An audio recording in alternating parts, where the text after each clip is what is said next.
오늘은요, 교회력으로 보면 성령 강림 주일입니다. 예수님께서 부활하시고 50일째 되는 날 성령이 강림한 그것을 우리가 기억하고 기념하면서 성령 강림 주일. 그래서 오늘 저는 성도는 성령이 충만해야 한다, 이런 제목으로 여러분과 함께 은혜를 나누기를 원합니다. 오늘 본문 에베소서 말씀 우리가 한 절을 읽었지만 사실은 이 한 절 가지고 지금 여기에 나와 있는 이 말씀이 우리에게 충분히 전달되는 것은 아닙니다. 앞에 나오는 말씀, 또 뒤에 나오는 이 말씀들이 다 연결이 되어서 오늘 그것을 압축해서 술 취하지 말라, 이는 방탕한 것이니 오직 성령으로 충만함을 받으라, 이렇게 말씀하고 있습니다. 오늘 이 말씀을 보시면서 성령으로 충만함을 받으라, 이 말씀을 보는 순간 여러분들은 이 말씀 앞에서 어떤 느낌을 가지고 계시겠습니까? 어떤 분들은 이 성령이라는 단어를 들으면서 성령은 왠지 나하고는 좀 거리감이 있는 그런 단어로 느껴지시는 분들도 있을 겁니다. 성령이라는 자체가 아직도 어색하고 막역하게 느껴지는 그런 분들도 있을 것이고, 또 어떤 분들은 지금까지 알고 있는 말씀의 지식으로 나는 아직 성령 세례도 받지 않았는데 어떻게 성령의 충만함까지 받을 수 있겠는가, 이렇게 생각하시는 분들도 있을 것이고, 어떤 분들은 이 성령 그러면 좀 신비한 것으로 여겨져서 나는 그런 어떤 신비한 체험적인 신앙도 좋겠지만 나는 진실되게 말씀 중심으로 그렇게 신앙생활을 하겠다. 그래서 왠지 성령과는 좀 거리가 있는 듯한 그런 신앙의 삶을 살아가는 분도 있을 겁니다. 또 어떤 분들은 그 성령의 세례와 또 성령의 충만함을 체험하고 경험하셔서 이 성령의 충만함을 받으라, 이 말씀을 볼 때 전에 내가 성령이 참 충만했던 때가 있었지, 내가 성령을 받아서 뜨거운 때가 있었지, 이렇게 이제 과거적 체험으로 생각하시는 분들도 있을 수 있습니다. 아니면 지금 현재 나는 오늘도 성령의 인도함 받고 이 성령의 충만한 삶을 지켜나가도록 그렇게 지금 노력하는 신앙생활 가운데 있다. 그래서 이 성령 충만함이 굉장히 익숙하고 그리고 편안하게 다가오는, 아마 다양한 이 성령의 충만함을 받으라라는 이 말씀 앞에서 우리 성도 여러분들이 느껴지는 그 느낌은 각자 좀 다를 거라고 생각합니다. 이 성령, 성경에서 나오는 성령, 이것이요 굉장히 쉬운 것 같으면서도 어려운 겁니다. 그래서 이 성령이란 교단마다 해석이 다르고, 그래서 또 신학적인 교리가 다르게 정립이 된 것 중에 하나가 바로 성령입니다. 오늘 우리가 성령을 신학적으로 어떻게 규명하자라는 것은 아닙니다. 그리고 성령에 대해서 전체적으로 그것을 우리가 다 여기에서 말씀을 나눌 수 있는 것은 아닙니다. 조금 부분적인 이해일지 모르지만 분명한 것은 우리 성도는 성령 충만해야 된다는 사실입니다.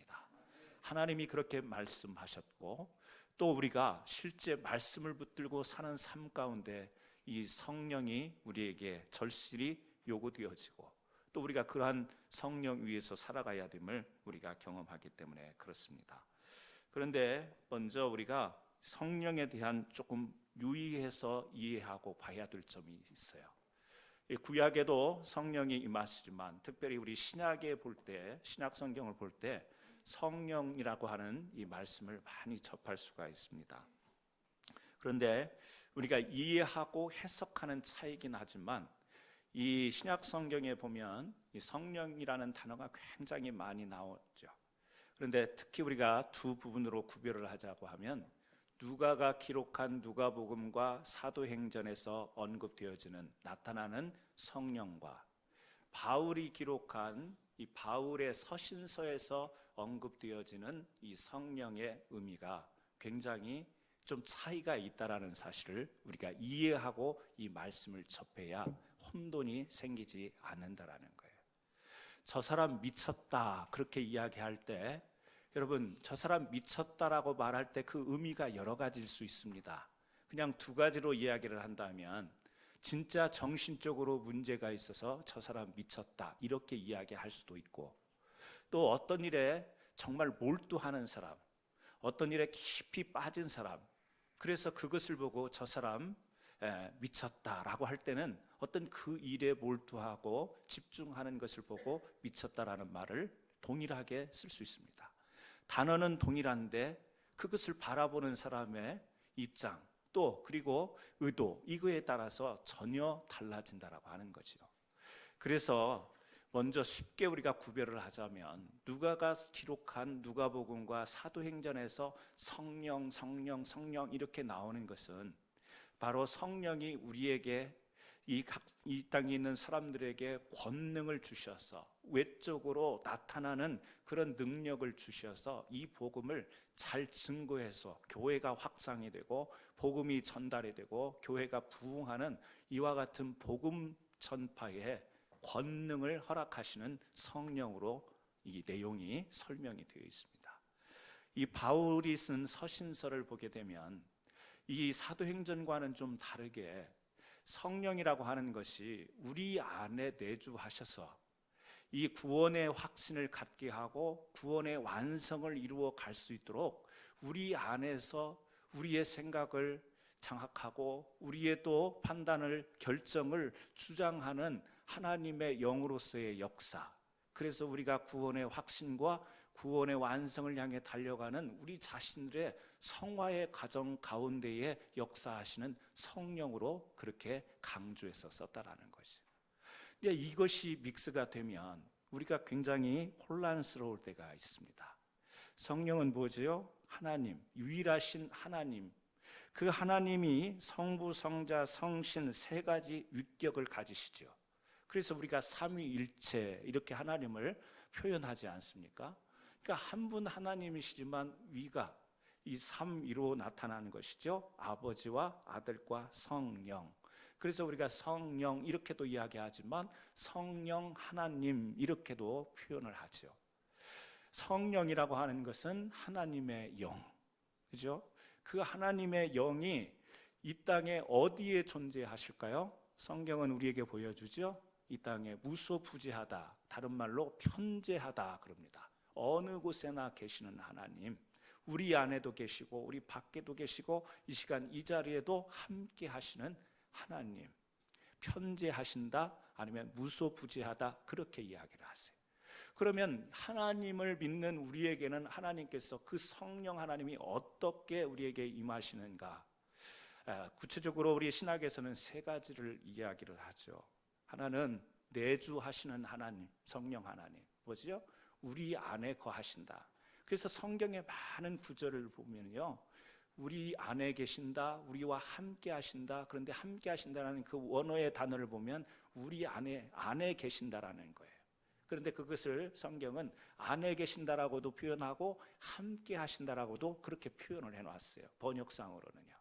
그래서 하나님, 성령 하나님은 우리 안에 내주하신다, 안에 거하시는 하나님으로. 또 하나님은요, 우리에게 임재하시는 하나님, 위로부터 내려온다 그런 뜻을 가지고 있습니다. 위로부터, 임재라는 그 말의 원어의 뜻이 위로부터 내려와서 앉는다 그런 뜻이 있죠. 그러니까 성령은 우리에게 임하시는, 위로부터 내려와서 임하시는, 외적으로 임하시는, 그러니까 내주는 안으로, 그 다음에 임재하는 외적으로 임하는, 이것을 그렇게 성령은 우리에게 그렇게 나타나신다 이야기합니다. 또 하나가 있지요. 뭐냐면 성령의 교통, 커뮤니온입니다. 교제예요. 그래서 성령님은 우리 안에도 계시고 우리 밖에도 계십니다. 그러나 성령님은 우리와 함께 교통하시는 하나님. 그래서 성령이라고 하는 것은 어떤 신비한 어떤 영역, 어떤 운동, 어떤 역동성, 이것을 의미하는 게 아니라 뭐죠? 하나님, 하나님의 영, 하나님이신데 그 하나님의 영이 우리에게 임할 때 성령이 임한다, 이렇게 이야기를 하는 것이지요. 그래서 우리가 성령 받았다, 성령 세례 받았다라고 할 때 이 구별을 잘 해야 되는 것입니다. 왜냐하면 성령 받았다, 성령 세례 받았다라는 것을 외적으로 임하는 것을 보면서 성령 세례 받은 것이다, 이렇게 규정하기는 또 한계가 있다라는 거예요. 딱 그렇게만 이야기를 못하는 거예요. 이건 조금 어려운 이야기일 수 있습니다. 교단마다 교리적으로 좀 다른 해석이 될 수 있습니다. 그래서 어떤 데서는요, 외적으로 임하는 것, 나타나는 것, 보여지는 것을 성령 세례다 그렇게 이야기하지만, 우리가 성경을 통해서 보게 되면 바울의 서신, 바울이 언급하는 성령을 보면 성령 세례라는 외적으로 그렇게 임하는 것만을 이야기하는 것이 아니라는 사실이에요. 우리 안에도 성령이 거하시는데, 우리 안에도 성령이 임하시는데, 그것을 성령의 세례로도 보고 성령의 충만함으로도 본다라고 하는 것이죠. 그래서 바울이 쓴 서신서, 오늘 예배소서도 그렇고요, 고린도전서에도 그렇고요, 여기서 성령 세례라고 할 때는 내주하셔서 우리를 구원으로 인도하시는 성령, 이것을 이야기하는 거예요. 그래서 성경에 보면 성령으로 아니하고는 누구든지 예수를 주로 시인할 수 없느니라, 고린도전서 12장 3절 말씀에 보면 그 말씀이 있습니다. 성령이 아니고서는 예수님을 주님으로 영접하고 시인할 수 없다라는 거예요. 그러니까 성령이 우리 안에서 그렇게 예수님을 영접하고 시인하도록 우리에게 역사하신다라는 이야기죠. 그러니까 여러분, 우리 안에서 성령이 어떻게 해요? 구원의 신, 예수를 나의 구주로 시인하게 하고, 또 우리가 그로 인하여서 내가 구원받았다라는 확신을 갖게 하고, 우리가 구원의 확신입니다. 구원의 완성은 아니에요. 우리가 이 땅에서 구원의 확신을 갖습니까? 라고 이야기하지, 구원의 완성이라고는 지금 이야기할 수 없습니다. 구원이라고는 것은 현재적이면서 미래의 두 가지를 다 병행하고 있는 거예요. 그래서 우리가 구원의 확신, 성령이 우리에게 주시는 확신, 그리고 또 이 구원의 완성을 향해서 우리는 성화의 과정을 겪게 돼요. 그 과정에 있어서 우리를 주장하시는, 내주하시는 성령, 계속해서 우리 안에서요, 구원의 확신과 또 구원의 완성을 향해 가도록, 성화하도록 인도하시는 성령. 여러분, 성령이 우리 안에 거하십니다. 여러분들이 지금 예수를 믿고 교회에 나와서 주님을 찬양하고 예배하는 여러분의 안에는 성령님이 계시는 줄 믿으시기 바랍니다. 어떤 분들은요, 이걸 너무 혼동하는 경우가 있어요. 왜 그렇죠? 사도행전의 성령 세례를 우리가, 성령 세례가 사도행전에 나오는 그것이 바로 성령 세례라는 인식을 갖기 때문에 그렇습니다. 사도행전의 성령 세례는 임재하셔서 권능을 통해서 우리를 인도하는 거예요. 어디로요? 복음 전하는 일로. 그래서 사도행전 1장 8절에 보면 이 말씀 있잖아요. 오직 성령이 너희에게 어떻게 하면요? 임하시면 너희가 권능을 받고 예루살렘과 온 유다와 사마리아와 땅끝까지 이르러 내 증인이 되리라. 성령이 어떻게 해요? 임하시면. 그래서 마가 요한 다락방에 모였던 120문도가 기도할 때 어떻게 했어요? 위로부터 성령이 임했죠. 불의 혀같이 갈라지고 바람 일어나고 이런 현상들이 일어나면서 눈으로 확인할 수 있고 분명한 이것은 체험이라고 말할 수 있는 그런 임하시는 성령으로 역사를 했단 말이죠. 그래서 사도행전 10장 또 45절에서 46절에 보면 베드로와 함께 온 할례 받은 신들이 이방인들에게도 성령 부어주심을 인하여 놀라니, 이방인들이, 이 베드로와 함께 온 할례 받은 신자들이, 유대인들이, 이방인들이 막 성령 받는 모습을 본 거예요. 어떻게 봐요? 나타났으니까 보는 거 아니에요? 임하시는 그것이 나타나니까. 어떻게 나타나냐면 방언을 말하면서 하나님을 높임을 여기 보니까 들음이라 그랬죠. 성령이 부어주시는 것을 사람들이 볼 수 있고 느낄 수 있는데, 하나님이 성령으로 임하신다. 이 유대인들이요, 이방인들이 하나님이 함께하는 걸 봤어요. 그 본 증거가 뭐죠? 나타났던 게 뭐죠? 성령이 말하게 하심을 통해서 방언 말하는 것을 보면서 성령이 임했다, 이렇게 임하시는 성령을 보면서 이 하나님의 권능을 체험했다라는 겁니다. 베드로가 고넬료의 집에서 말씀을 전할 때 성령이 임했습니다. 그때요 그곳에 방언이 나왔어요.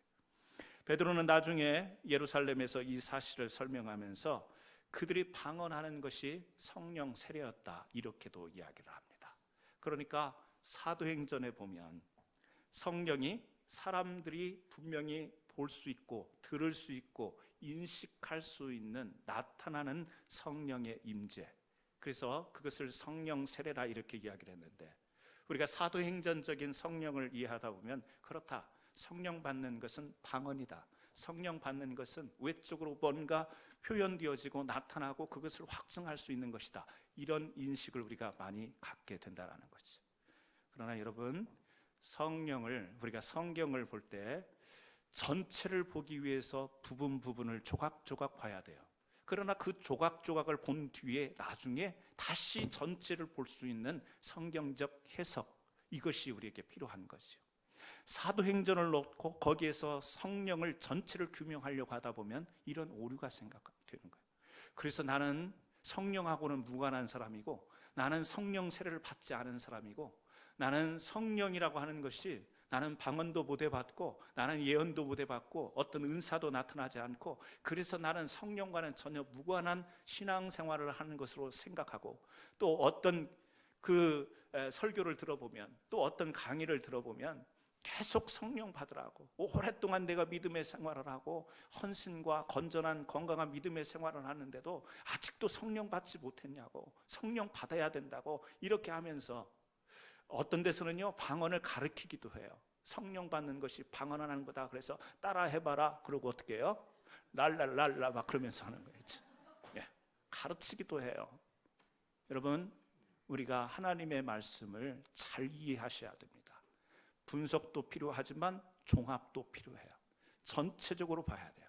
그래서 사도행전에 나오는 성령 세례는 분명히 방언도 하고 예언도 하고 병자도 일으키고 은사가 나타나기도 하고, 이와 같은 외적으로 분명하게 이것이 성령이라고 말할 수 있는 확실한 증거가 되는 성령도 있지만, 바울이 말한 서신서를 보게 되면 이 성령이 어디로부터 어디로 왔다가 가는지 모르는 바람과 같이 우리에게 임하여서 우리 속사람을 다시금 죄 가운데서 회개케 하고, 주의 말씀을 나의 구원의 말씀으로 붙들고 예수님을 나의 구주로 신하고 인정하고 모시고 받아들이면서 우리가 주의 거룩한 백성으로 나가는 이와 같은 일이 단순한 내 의지요 내 결단으로만 이루어지는 것이 아니라 주의 성령이 내 안에 계셔서 나를 움직이셔서 나를 굴복게 하셔서 나를 제어하셔서 그렇게 하나님 앞으로 나가도록 인도하시는, 내주하시는 성령의 세례가 있다는 사실을 우리는 분명히 균형을 이루면서 이 말씀을 접해야 될 줄로 믿습니다. 그렇다면 오늘 우리가 읽은 말씀, 오직 성령으로 충만함을 받으라. 우리는요 성령 가운데 있어요. 성령 안에 있습니다. 성령이 우리 안에 있어요. 그런데 여기 보면 한 가지 더 덧붙여서 이야기를 하죠. 성령 충만함을 받으라, 그렇게 이야기합니다. 다시 조금 구별지어서 이야기합니다. 사도행전에서 성령의 충만, 아까 말씀을 읽었습니다만 사도행전 1장 8절, 우리가 다 암송하시는 말씀이죠. 오직 성령이 너희에게 임하시면 너희가 무엇을 받고요? 권능을 받고, 외적으로 나타나는 능력을 받는다라는 거예요. 하나님의 영으로부터. 예루살렘과 온 유다와 사마리아와 땅끝까지 이르러 내 증인이 되리라, 이렇게 이야기하십니다. 또 사도행전 2장 4절에 보니까 저희가 다 성령의 무엇을 받고 충만함을 받고 성령이 말하게 하심을 따라 다른 방언으로 말하기를 시작하니라, 이렇게 말씀을 해요. 그래서 우리가 사도행전을요 성령행전이다 이렇게 별명을 붙이기도 해요. 왜? 성령에 관해 참 많은 말씀, 깊은 말씀이 나오기 때문에. 그런데 우리가 사도행전 그래서 2장 그러면 성령을 탁 떠오르게 합니다. 그런데 성령 충만을 여러분, 많은 사람들이 성령께서 오셔서 강력하게 나를 장악하시는 신비한 체험으로 이해하는 경우가 많다라는 거예요. 자, 오늘 이 말씀을 보세요. 사도행전 1장 8절을 보면 성령이 우리에게 임하면 우리가 뭐죠? 권능을 받는 거예요. 권능을 받고 무엇을 해요? 유대와 사마리아와 땅끝까지 내 증인이 되리라. 자, 예수님이 이 땅에 오셔서 하셨던 것은 뭐죠? 예수님이 하나님이시요, 예수님을 영접할 때 우리의 죄가 사해지고 구원받는다라고 하는 복음을 증거하셨어요. 그리고 죽으신 뒤에 부활하셨습니다. 그리고 약속하신 것이 뭐예요? 보혜사 성령이에요. 내가 하늘로 이제 올라가지만 내 뒤에 오는 성령, 보혜사 성령. 그럼 그 성령이 오실 건데 그 성령이 하실 일은 뭐냐라는 거예요. 예수님이 하던 일을 동일하게 하실 거예요. 왜? 한 분 하나님이시니까 그분의 목적은 같은 거예요. 그래서 성령이 이 하시는 일은 무언가? 예수님은 직접 육신의 몸을 입고 이 땅에 오셔서 직접 오셔서 우리에게 복음을 전하셨지만, 성령은 이제 이 예수 그리스도를 믿는 자들, 영접한 자들을 통해서 이 복음을 전하게 하세요. 그래서 성령이 우리에게 뭐죠? 예수님이 가지셨던 그 권능, 권위, 이것을요 우리에게 부여를 하시는 거예요. 무엇하라고? 복음 증거하라고. 그래서 오직 성령이 너희에게 임하시면 권능을 받는데요. 그리고 나서 이어지는 말씀이 땅끝까지 복음을 전하는 증인이 되라 그랬습니다. 그러면 권능과 힘, 능력과 복음 전하는 것, 이 두 가지 중에 성령이 임하는 목적이 뭐예요? 권능이겠습니까? 복음을 전하는 거겠습니까? 권능을 전하는 거지. 복음을 전하는 거지. 권능은요 수단인 거지. 그런데 많은 사람들이 성령 그러면 어떻게 생각하죠? 권능을 목적으로 생각하는 경우가 많아요. 그래서 성령 받는 것을 목적으로 삼는 잘못된 방향이 오늘날 교회 안에 참 편만해져 있다라는 거예요. 방언 받아라, 성령 세례 받아라. 받아서 뭐 하게? 받아서 뭐 하려고? 성경은 우리에게 분명히 지시하고 있는 거예요. 사도행전이 보여주는 이 1장 8절의 말씀이 아니라 사도행전 전체에서. 그래서요 성령이 권능으로 임했을 때 또 한편으로 뭘 말하죠? 방언으로 이야기해요. 이 방언이 왜 필요했을까? 여러분, 유대인들은요 하나님이 자기 백성 삼으셨다라는 증표로 뭘 행했죠? 할례를 받도록 하겠어요. 할례를 받도록 했지만 이제 이 복음이 이제 오순절날 임하면서 우리 하나님께서는 이 복음이 유대인에게만 주어지는 복음이 아니라 온 세상 모든 민족, 열방에게 복음이 증거되기를 원하는 거예요. 그런데 유대인들에게는 우리는 하나님의 백성이다라고 하는 분명한 증표가 무엇으로? 언약으로 할례를 받으면 됐던 거예요. 그런데 이방인들은요 그 증표를 믿으면서도 그 증표를 가질 길이 없어요. 그래서 하나님께서 성령을 통해서, 권능을 통해서 복음이 전파되어지는 곳에 성령이 임할 때 대표적으로 여러 가지 현상이 있지만 대표적으로 무엇을 말하게 해요? 다른 나라 말, 사도행전에 보면 16개의 말을 방언으로 말을 하게 한단 말이죠. 그래서 이방인들도 하나님의 영이 역사하셔서 우리도 예수를 영접했을 때 구원받은 백성이 되었다라고 하는, 구원받은 구원의 확신을 가질 수 있도록 그 증표로 준 것이 유대인에게는 할례지만 이방인들에게는 뭐예요? 방언을 통해서, 그 언어를 통해서 하나님이 우리를 구원의 백성 삼으셨다라는 것을 모든 사람들이 확증할 수 있도록 하신 거예요. 그래서 사도행전을 우리가 보면서 권능적으로 우리의 신앙이 흘러가면 안 된다라는 거예요. 그 능력의 목표가 되어지면 안 된다라는 거예요. 어디에 관점이 있어야 돼요? 구원인 거예요. 구원. 하나님의 관심은요, 이 땅에 오셨던 예수님의 관심은 뭐였어요? 하나님을 알지 못하고 돌아섰던 백성들의 구원을 위해서 이 땅에 오셨고 십자가에 돌아가 죽으신 거예요. 오직 주님의 관심은, 주님도 이 땅에 오셔서 권능을 행하셨잖아요. 안전병이를 일으키고 듣지 못하는 자 소경을 눈뜨게 하고 이런 많은 기적을 베푸셨던 이유가 뭐였어요? 다 결론은요, 많은 영혼들을 구원받게 하기 위해서 그렇게 하셨던 거예요. 오늘 성령이 우리에게 임하시는 그 이유, 그 왜 하나님은 오늘 우리에게 성령의 충만함을 입으라고 하시고 성령 세례를 주시기도 하고 방언도 말하게 하시고 예언도 하게 하시고 신유와 기적을 일으키시는가? 그 궁극적인 딱 하나의 우리가 결론의 이야기를 하자면 그건 뭐예요? 이 땅의 백성들의 구원을 위해서 그러시는 거예요. 구원을 위해서 그러는 거지. 물론 그 과정 속에서 우리가 성령의 외적인 외부로 느껴지는 그 받는 능력, 이것이 있으면 우리의 신앙이 좀 더 돈독해지죠.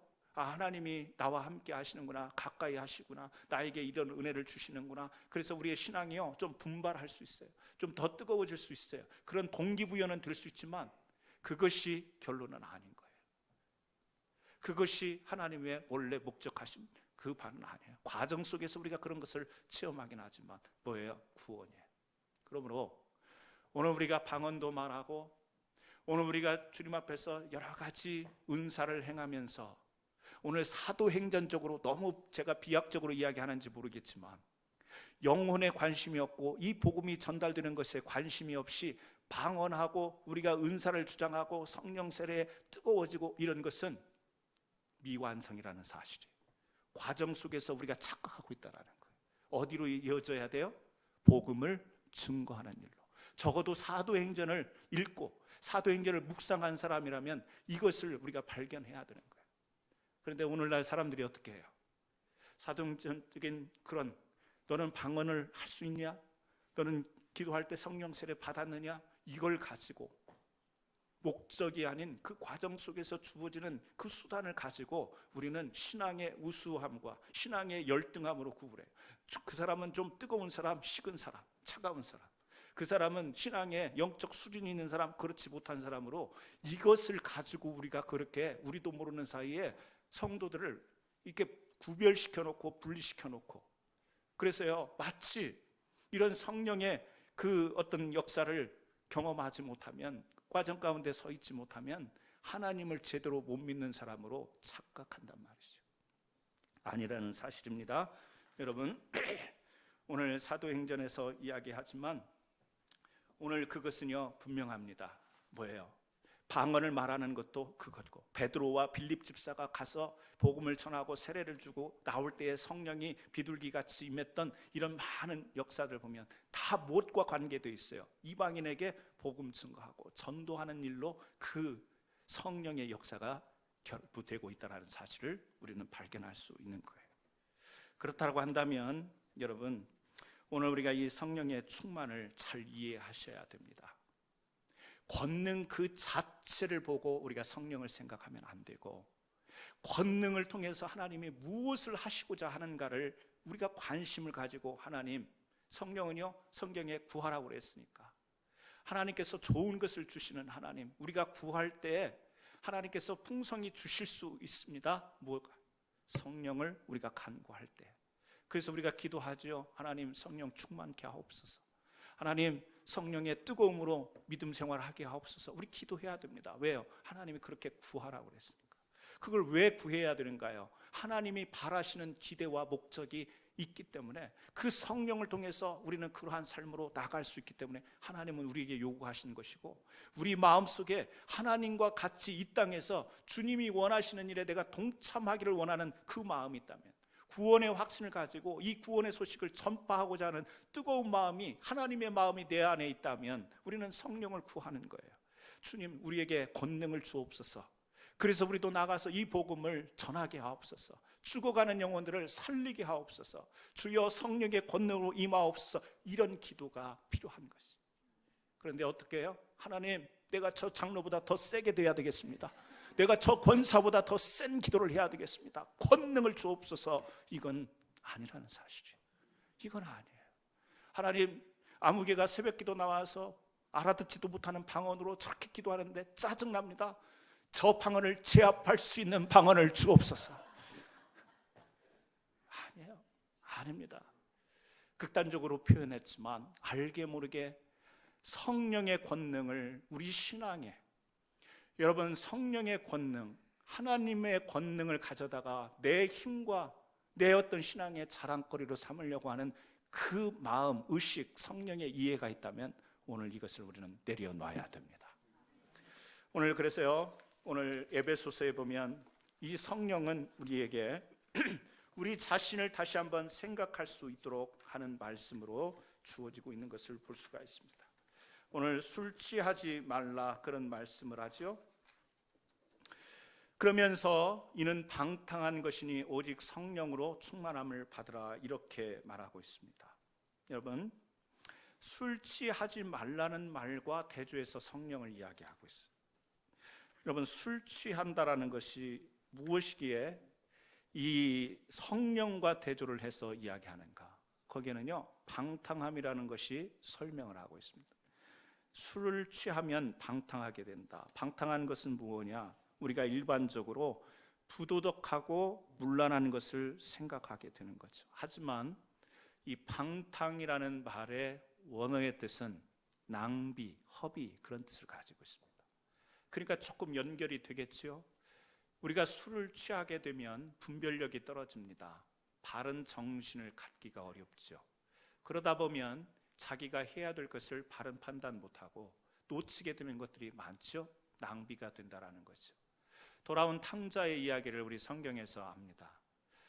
둘째 아들이 아버지의 재산을 가지고 떠나지요. 성공하겠다고 떠나갑니다. 그러나 다 탕진하고 돌아오죠. 방탕했다고 이야기를 합니다. 그 둘째 아들, 이 탕자라고 우리가 이야기하는데 방탕했다라는 거예요. 방탕했다라는 것이 아버지의 재산을 다 갖다가 다 소비해버리고 다 낭비해버렸다, 이런 의미도 있겠지만, 아버지 밑에서 자식으로서 아직 교육을 받고 훈련받고 배워야 될 것을, 그 기회를 놓쳐버렸다, 허비했다, 낭비했다, 그런 뜻을 가지고 있는 겁니다. 그래서요, 여기 술 취하지 말라, 이는 방탕한 것이니 오직 성령으로 충만함을 받으라 라고 이야기할 때, 성령으로 충만함을 받으라는 말 속에는 뭐가 들어있어요? 낭비하지 말라, 허비하지 말라, 그런 의미가 들려 있습니다. 그러니까 하나님께서 우리에게 주신 그 인생을 낭비하고 헛된 것으로 보내지 말라, 그런 의미가 있는 것이요. 그래서요, 에베소서 오늘 이 말씀 5장 18절 말씀 이 전으로 보게 되면, 에베소서 5장 8절을 한번 보세요. 성령의 충만함을 받으라 그러면서 앞에는 어떤 내용이 쓰여져 있는가? 5장 8절을 제가 읽습니다. 너희가 전에는 어둠이더니 이제는 주 안에서 빛이라, 빛의 자녀들처럼 행하라. 자, 빛이라고 이야기를 합니다. 그러면서 10절로 좀 건너뛰어 가면요, 주를 기쁘시게 할 것이 무엇인가 시험하여 보라 그랬습니다. 우리는 하나님의 영이 내주하고 하나님의 영에 이끌림 받는 우리 하나님의 백성들은, 성도들은 빛의 자녀다. 그러면 우리는 빛의 자녀가 어떻게 살아야 되느냐? 주를 기쁘시게 할 것이 무엇인가 시험하여 보라. 시험하여 보라는요, 생각하여 보라, 그 말이에요. 그러니까 하나님의 백성이지만 하나님을 기쁘게 하는 일들이, 하나님의 뜻이 무엇인지를 계속해서 어떻게 하라는 거죠? 생각하고 그것을 쫓으라는 이야기입니다. 이 하나님을 시험한다라는 말, 생각한다라는 것이 한 번만이겠어요? 아니면 지속적이겠어요? 지속적인 겁니다. 계속적인 거예요. 자, 그 다음에 조금 더 나가서요, 11절을 보시겠습니다. 너희는 열매 없는 어둠의 일에 참여하지 말고 도리어 책망하라. 그러면서 여기도 보면 14절로 제가 건너갑니다. 그러므로 이르시기를 잠자는 자여 깨어서 죽은 자들 가운데서 일어나라. 여기 보니까 열매 없는 어둠의 일에 참여하지 말고, 그러면서 이어지는 말씀이 어떻게 되라고요? 어둠은 죽은 것을 의미합니다. 그러니까 깨어서 일어나라, 이렇게 이야기해요. 자, 성령의 충만함이라는 것이 앞에서 어떻게 전개되냐면, 하나님의 뜻이 무엇인지를 계속 생각하라, 이 말씀과 더불어서 너희는 깨어 있어야 된다. 신앙적으로, 영적으로 깨어 있어야 된다. 이것을 이야기를 하고 있는 것이지.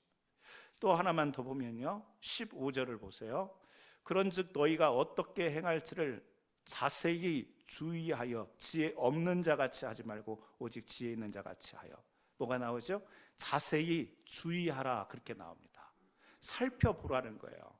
한번 차려보라는 거죠. 그러니까 오늘 성령의 충만함을 받으라. 사도행전에서는요, 오순절날 마가 요한 다락방에 모여서 기도할 때 성령이 단번에 확 내려온 거예요. 그래서 방언도 하고 뜨거운 역사가 있었어요. 일회적으로, 단회적으로. 그런데 에베소서에 보니까 성령의 충만함을 받으라 그랬는데, 사도행전에서는 그렇게 성령이 임하고 방언도 하고 이런 역사가 일회적으로 일어났는데, 에베소서에서 성령의 충만함을 받으라는 말씀을 보니까 그 내용으로 보니까 뭐지요? 생각하고 살펴보고, 또요 깨어서 일어나서 계속해서 그 상태를 유지하는 뭐죠? 지속적인 과정 속에서 우리 자신이 신앙적으로 깨어 있어야 됨을 지금 이야기하고 있는 거죠.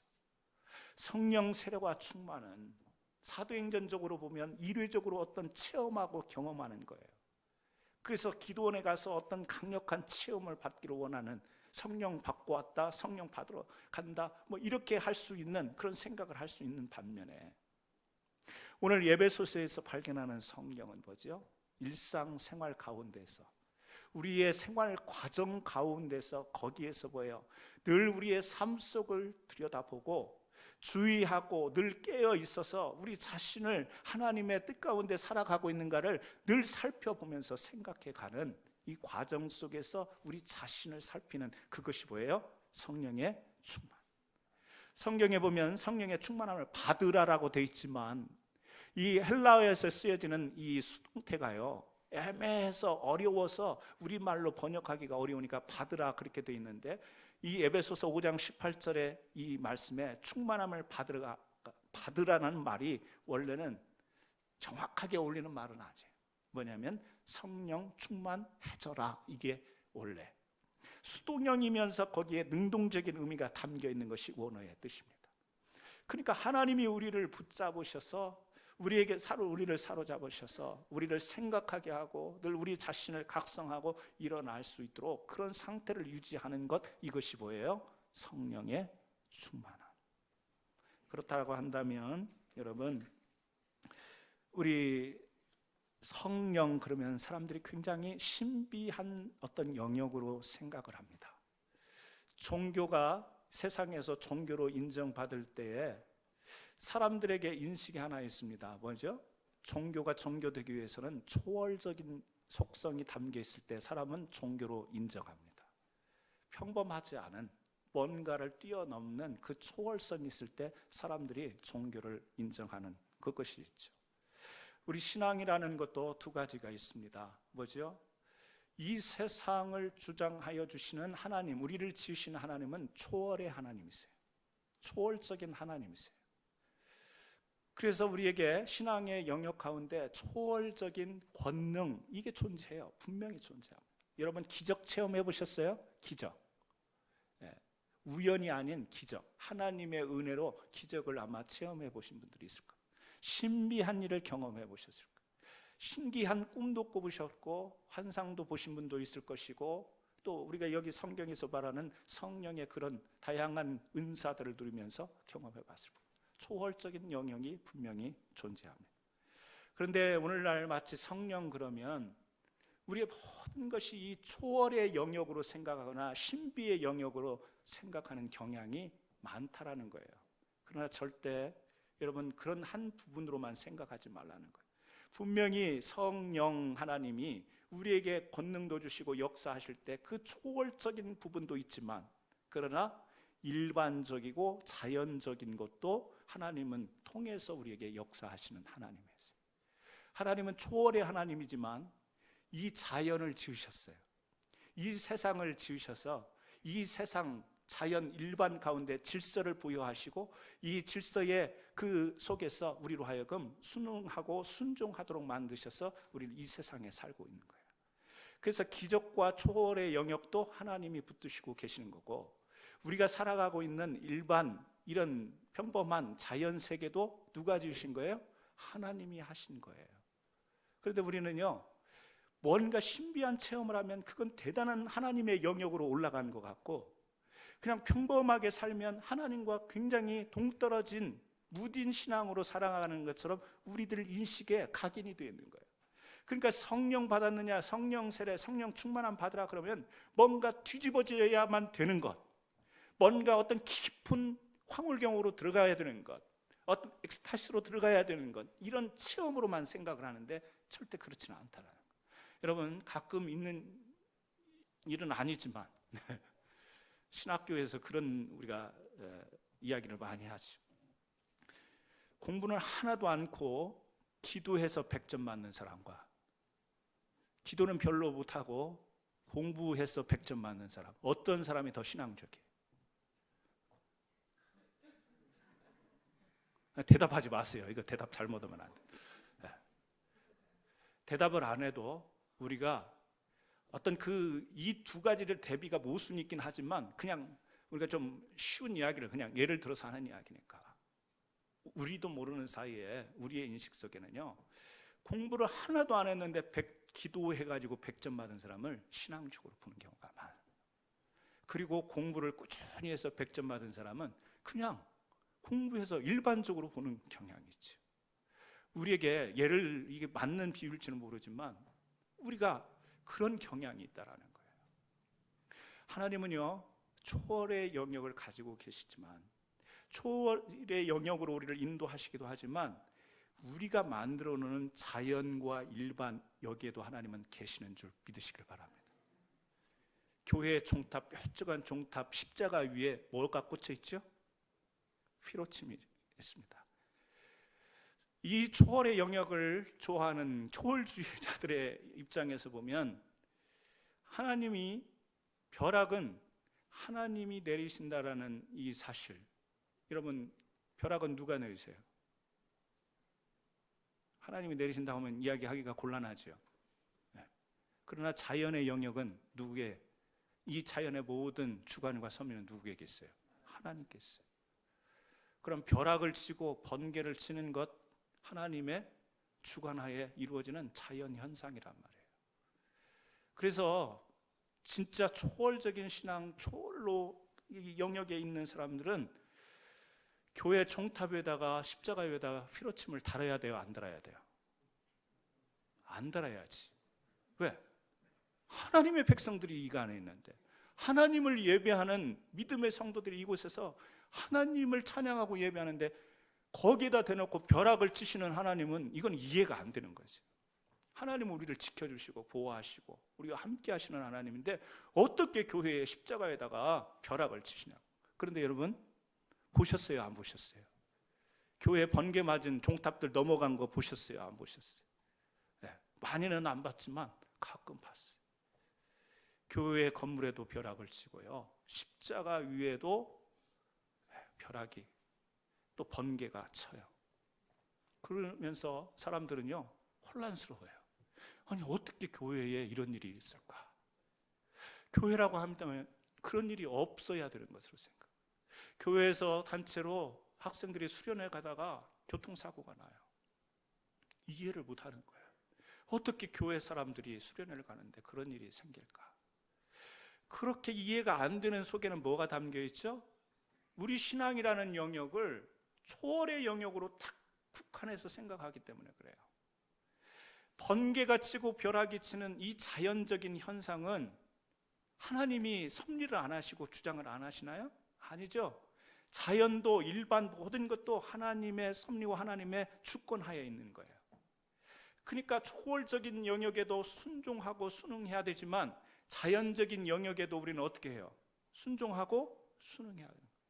그러니까 십자가 달면 그 위에 피로침 달아야 돼요. 교회는 달아야 돼. 괜히 달지 말자고 하는 사람이 있으면 그 성령의 충만함을 잘못 받은 사람. 여러분, 잘 이해를 하시기 바랍니다. 조금 얽히고 설켜서 어려운 이야기가 될 수도 있습니다. 신앙이라고 하는 것이, 여러분, 우리는 그런, 특히 성령에 관해서 잘못된 오해의 이해를 가지고 있다 보면 신비하고 뭔가 다른 사람이 체험하지 못하는 것을 경험하는 것을 하나님과 가까이에 있는 것으로 생각하고, 뭔가 하나님 앞에서 내가 그 믿음의 영역에 있어서 좀 높은 위치에 있는 것 같은 우리 사람의 아주 유치한 근본적인 마음, 여기에서요 하나님이 주신 일반적인 우리의 삶, 일반적인 은혜를 무시하고 경시하는 경향이 우리도 알게 모르게 있다라는 사실이에요. 그래서 바울은요 그것을 이야기하고 있는 거예요. 어떻게? 우리의 신앙에 예수를 믿음으로 구원의 확신은 있지만 그 구원을 어떻게 해요? 성화의 과정, 하루하루의 삶 가운데서 늘 깨어서 살펴보고 하나님의 뜻이 무엇인지 생각하면서 그 믿음을 지켜나가는 것, 이것이 보다 성령의 충만이다. 그러므로 오늘 여러분들은 성령이 충만하셔야 돼요. 두 가지 측면에서, 하나는 정말 하나님 앞에서 하나님의 뜻을 품고 이 땅에서 복음 전도와 주님의 일을 하고 싶을 때, 또 그런 마음이 감동 감화될 때 하나님께 권능을 구해야죠. 하나님, 권능을 주시옵소서. 산에 가서 기도도 하고 금식도 하고 철야도 하고 부르짖기도 하고 이런 기도가 필요하죠. 그럼과 더불어서 한편으로는 내 자신을 구원으로 인도하신 그 하나님 앞에서 내가 오늘 이 구원을 어떻게 아름답게 그 영화스러운 구원으로 나아가기 위하여서 하나님이 주신 말씀을 붙들고 나를 계속해서 일으켜 세우는, 일깨워 세우는 이 신앙의 과정, 이 성령 충만도 우리에게는 필요하다라는 사실입니다. 그래서요, 오늘 우리가 충만, 그러면 사도행전에도 보면 충만이라는 단어가 9번 쓰였어요. 근데 그 충만이 성령의 충만, 여기에만 쓰인 게 아니에요. 여러 가운데, 이 9 가운데서 똑같이 성령의 충만과 같은 단어가 나옵니다만, 우리가 알고 있듯이 사도행전 5장 17절에 보면 대제사장과 그와 함께 있는 사람, 즉 사두개인의 당파가 다 마음에 시기가 가득하여, 필드 채워진, 시기가 가득한 것도 성령의 충만함과 똑같은 단어를 썼어요. 또 19장 29절에 보면 온 시내가 요란하여, 이 요란하다, 온 시내가 요란하다, 그때도요 똑같은 충만, 이 단어를 사용한 겁니다. 그러니까 시기가 충만했던, 성령이 충만했던, 놀라움이 충만했던, 혼란이 충만했던 이 충만이라는 단어가 이야기하는 것은 뭐죠? 압도하고 무언가를, 행동을 결정하게 하는 영향력, 이것을 이야기하는 거예요. 그러니까 우리는요, 하나님의 영으로 우리 안에서 우리 자신의 욕심과 생각과 의지를 하나님의 뜻으로 압도시키고 그 안에서 어떤 결정할 수 있는 이와 같은 역사가 바로 우리 안에 내주하시는 성령을 통해서, 그래서 우리의 삶의 내용이 뭐죠? 하나님의 뜻으로 계속해서 채워져 나가는 이 충만함이 우리에게 있어야 된다는 사실이죠. 그러므로 저는 여러분들에게 부탁합니다. 성경은요, 하나님의 말씀은 건전한 해석이 되어져야만 우리가 건강한 신앙생활을 할 수 있는 거예요. 건전하지 않은 해석, 여러분 아무리 능력이 있어도 건전하지 않으면 그것은요 문제가 되는 거예요. 실력이 있어서 검사가 되고 판사가 되지만 건전하지 못한 이 검사, 재판장, 판사가 되면, 정치인으로서 능력은 있지만 건전하지 못하면, 성직자가 능력 있어 보이는데 건전하지 못하면 어떻게 되겠습니까? 우리가 아무리 성령을 사모하고 추구하더라도 하나님의 말씀에 대한 건전한 해석과 건전한 적용이 없으면 그것은 하나님의 권능으로 나타날 수가 없어요. 그래서 여러분, 우리가 오늘 성령을 부분적으로만 살펴보았지만 혹시 성령을 권능으로만 생각하셔서 여기에 이런 예언이 있다, 여기에 이런 신비한 현상이 있다, 오늘날 이단들이 추구하는 수많은 현상 가운데 그런 것이 많이 있습니다. 너는 경험해보지 못했지, 너희 교회에서는 경험해보지 못했지, 네 일생 가운데서 이런 거 경험해보지 못했지, 초월의 영역을 가지고 어떤 신비스러운 것을 가지고 여러분을 유혹하고 현혹할 때가 있습니다. 여러분, 그것을 그런 어떤 상황이 주어진다거나 우리가 그런 어떤 주변에서 있는 일을 볼 때 이 말씀을 기억하시기 바랍니다. 하나님이 왜 우리를 신비하고 초월적이고 권능적으로 인도하시는가? 그게 목적이 아니라 구원을 향하신 하나님의 그 기대 때문에 그 수단과 방법을 통해서 이루고자 하는 과정. 그래서 내가 오늘 그것을 사모하는 이유가 뭔가 진단하고 정말 이렇게 초월과 신비의 영역에 가서 내가 그러면 무엇을 할 수 있는 것인가를 근본적으로 말씀을 통해서 자기 자신을 검진하고 자신을 건전한 말씀 앞에서 비춰봄으로 인해서 여러분들이 건강한 신앙생활을 이루어 가시기를 주의 이름으로 축원합니다. 여러분 모두가 성령 충만하시기를 주의 이름으로 축원합니다. 기도하십니다. 하나님 아버지